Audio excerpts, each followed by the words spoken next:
आज हम पढ़ेंगे एनसीईआरटी का chapter number 11 force and pressure. इसमें हम सबसे पहले जानेंगे कि फोर्स होता क्या है। फोर्स को जानने के लिए बेसिकली हम लोगों को अपने दैनिक जीवन के डेली रूटीन को देखना होगा कि हम लोग जैसे कि हम लोग फुटबॉल खेलते हैं, तो फुटबॉल खेलते वक्त हम जब किक मारते हैं तो किक लगाने में हमें एक ताकत लगानी पड़ती है। असल में वो ताकत ही फोर्स हमारी होती है, फोर्स कहलाती है साइंस में। और मान लीजिए हम क्रिकेट खेल रहे हैं तो बल्ले द्वारा लगाया गया हिट, तो हमारा फोर्स ही होता है जो उस बॉल को हिट करता है बल्ले द्वारा। और मान लीजिए कोई ऑब्जेक्ट है और उस ऑब्जेक्ट को हम क्या कर रहे हैं, मूव कराना चाह रहे हैं, तो उस ऑब्जेक्ट को हमें मूव कराने के लिए उसको पुश करना होगा या पुल करना होगा, यानी कि खींचना होगा या धकेलना होगा। जैसे कि कोई मेज पर कोई ऑब्जेक्ट रखा हुआ है, तो उस ऑब्जेक्ट को हम अगर खींचना चाहेंगे तो उस पर एक फोर्स लगाना होगा।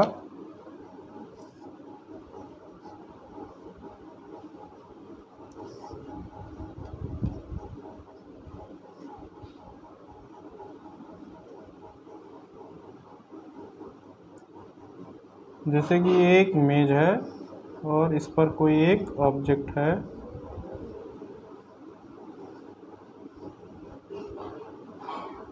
अगर इस ऑब्जेक्ट को हमें मूव कराना है तो इस पर हमें एक फोर्स अप्लाई करना होगा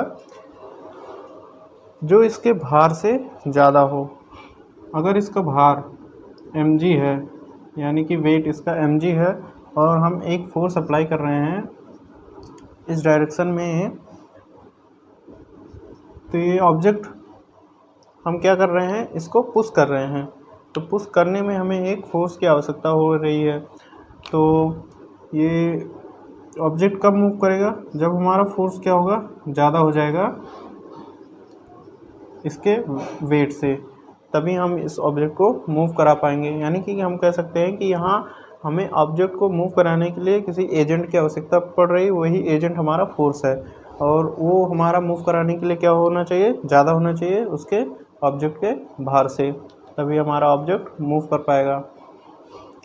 अगर मान लीजिए और कोई ऑब्जेक्ट है, जैसे कि कुएं से पानी खींचना, तो जब हम कुएं से पानी खींचते हैं तो हम उसको क्या करते हैं, पुल करते हैं, उस बाल्टी को रस्सी के द्वारा पुल करते हैं, तभी हमारा वो पानी बाहर निकल के आ पाता है। ऐसे ही बहुत से एग्जाम्पल हैं। तो उन सभी में हमें सभी वस्तुओं को क्या करना होता है, ज़्यादातर पुश या पुल करना होता है। तो उसी पुश या पुल करने के आधार पर हम लोग क्या करते हैं, साइंस में एक इसको डिफाइन करते हैं कि आखिर में फोर्स की डेफिनेशन क्या होती है। तो किसी ऑब्जेक्ट को जब हम पुश या पुल करते हैं तो वही हमारा फोर्स होता है। अब इसी को डेफिनेशन के रूप में लिख लेते हैं।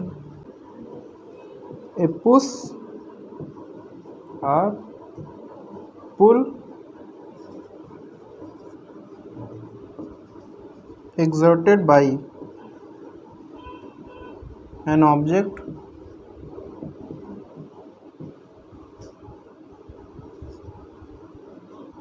on other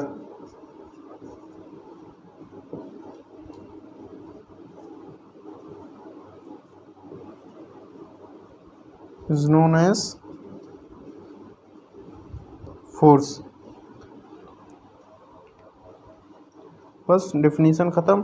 और फोर्स की हमारा जो यूनिट होती है वो है, फोर्स यूनिट न्यूटन होती है, न्यूटन है। और F इज इक्वल टू क्या होता है हमारा, force M is equal to A। आगे बढ़ते हैं प्रॉपर्टीज़ के ऊपर कि फोर्स की क्या क्या प्रॉपर्टीज़ होती हैं।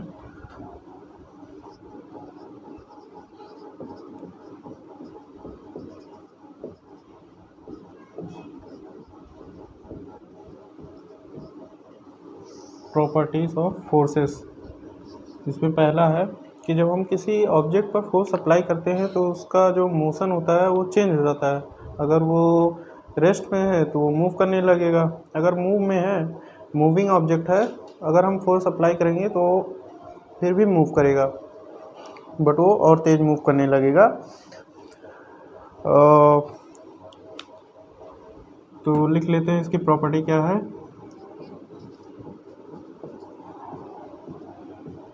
Force acting on any object may bring change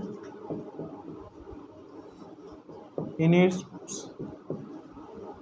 state of motion or a change in its shape। मतलब अगर किसी ऑब्जेक्ट पर हम फोर्स अप्लाई करेंगे तो उसका मोशन जो होगा वो चेंज हो जाएगा। रेस्ट में है तो वो मोशन करने लगेगा, और कोई ऐसा ऑब्जेक्ट है कि मूव करने वाला नहीं है तो उसका शेप चेंज हो जाएगा। जैसे इन्फ्लेटेड बलून, मतलब फूला हुआ बलून, या आटे की गुत्थी हो गई, तो उसको जब हम फोर्स अप्लाई करेंगे तो उसका शेप चेंज होगा। और सेकंड प्रॉपर्टी है कि जब हम फोर्स को अप्लाई करते हैं तो क्या होता है, कोई ऑब्जेक्ट एक डायरेक्शन में मूव होने लगता है, तो हम कह सकते हैं कि फोर्स में क्या होता है, मैग्नीट्यूड तो होता ही है, साथ ही साथ उसकी डायरेक्शन भी होती है कि किस डायरेक्शन में हम फोर्स को अप्लाई करना चाह रहे हैं। तो इसलिए वह एक हमारी वेक्टर क्वांटिटी होगी।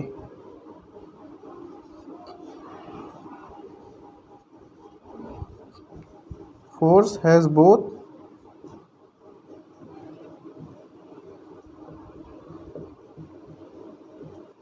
magnitude as well as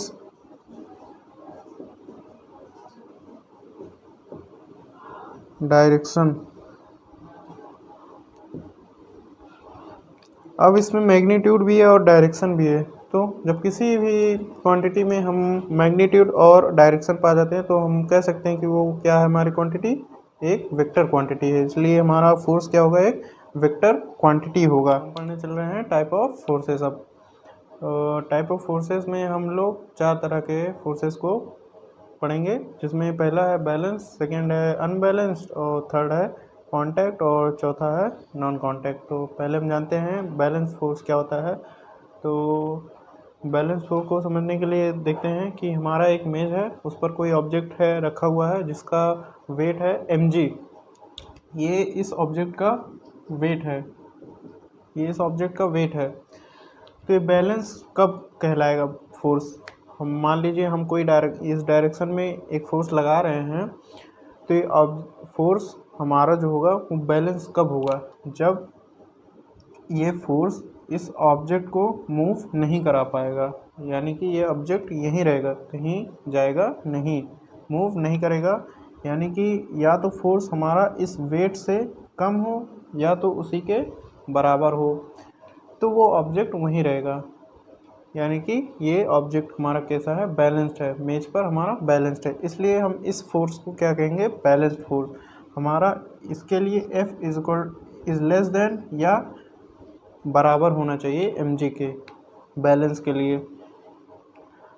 अब सेकेंड टाइप में है अनबैलेंस्ड फोर्स। तो अनबैलेंस्ड फोर्स क्या है, ये पहली कंडीशन है कि हमारा ऑब्जेक्ट यहाँ था, हमने कोई फोर्स अप्लाई किया तो हमारा ऑब्जेक्ट कहाँ चला गया, सेकेंड पोजीशन पे, ये हमारा सेकेंड पोजीशन ऑब्जेक्ट का। तो ये ऑब्जेक्ट यहाँ से यहाँ मूव कर दिया, तो ये ऑब्जेक्ट कब मूव करा होगा, जब हमने कोई फोर्स अप्लाई किया होगा इसके वेट से ज़्यादा, यानी कि F is greater than mg। mg क्या है, इसका वेट है, हमने इसके भार से ज़्यादा बल लगा दिया, तो इसलिए ये ऑब्जेक्ट क्या हो गया, मूव कर दिया। और यहाँ क्या था, हमने इसके वेट से कम फोर्स लगाया था, इसलिए मूव नहीं कर पाया था, और यहाँ हमने ज़्यादा लगा दिया फोर्स, इसलिए मूव करके सेकंड पोजीशन पे चला गया। तो ये क्या हो गया, ये ऑब्जेक्ट यहाँ पे बैलेंस था, अब हमने ज़्यादा फोर्स लगा दिया इसके वेट से, तो ये कहाँ चला गया, सेकंड पोजीशन पे, तो ये अनबैलेंस्ड हो गया। तो इसलिए हम इस पर लगने वाले फोर्स को अनबैलेंस्ड फोर्स बोलेंगे। थर्ड टाइप का है कॉन्टैक्ट फोर्स। कॉन्टैक्ट फोर्स वह फोर्स होता है जब हम किसी ऑब्जेक्ट को कॉन्टैक्ट के द्वारा फोर्स लगाते हैं, यानी कि हम या अपने मसल से या किसी दो ऑब्जेक्ट के कांटेक्ट से फोर्स लगता है, तो उस ऑब्जेक्ट पर लगने वाले फोर्स को कॉन्टैक्ट फोर्स। कॉन्टैक्ट फोर्स क्या होता है? जब दो या दो से अधिक ऑब्जेक्ट एक दूसरे के कांटेक्ट से फोर्स को लगाते हैं तो हमारा कॉन्टैक्ट फोर्स होता है। जैसे कि ये एक लड़का है और इसने डंबल उठाया हुआ है, तो ये अपने मसल से उठाया हुआ है डंबल को, क्योंकि ये डंबल इसके कांटेक्ट में है, इसलिए यहाँ कॉन्टैक्ट फोर्स लगेगा। और थर्ड टाइप है नॉन कॉन्टैक्ट फोर्स। जब हम किसी ऑब्जेक्ट में फोर्स लगाते हैं या लगता है किसी दो ऑब्जेक्ट में या दो से अधिक ऑब्जेक्ट में, तो वहाँ नॉन कॉन्टैक्ट फोर्स तब होगा जब वहाँ इंट्रैक्शन नहीं होगा ऑब्जेक्ट के बीच। जैसे कोई मैग्नेट है और उस मैग्नेट के द्वारा कोई कील को खींचा जा रहा है, तो वहाँ पर हम नहीं देख पाते कि कोई इंट्रैक्शन हो रहा है कि नहीं, और वहाँ फिर नॉन कॉन्टैक्ट फोर्स उसको बोलते हैं। उस टाइप को नॉन कॉन्टैक्ट फोर्स बोलते हैं। जैसे कि मान लीजिए हमारा कोई मैग्नेट है, ये हमारा कील है, ये इस कील को क्या करेगा? अपनी ओर आकर्षित करेगा, तो ये हमारा नॉन कॉन्टैक्ट फोर्स हो जाएगा। और भी एग्जांपल है नॉन कॉन्टैक्ट फोर्स के, जैसे ग्रेविटेशनल फोर्स। कोई ऑब्जेक्ट ऊपर से नीचे गिरती है तो अंडर ग्रेविटेशनल एक्सेलरेशन के गिरती है। और भी है जैसे इलेक्ट्रोस्टैटिक फोर्स, यानी कि जब कोई चार्ज होता है तो दो चार्जों के बीच में इंट्रैक्शन होता है या रिपल्सन होता है। अगर पॉजिटिव पॉजिटिव है तो रिपल्सन हो जाएगा, रिपल्सन फोर्स होगा। वे सभी नॉन कॉन्टैक्ट फोर्स के टाइप हैं।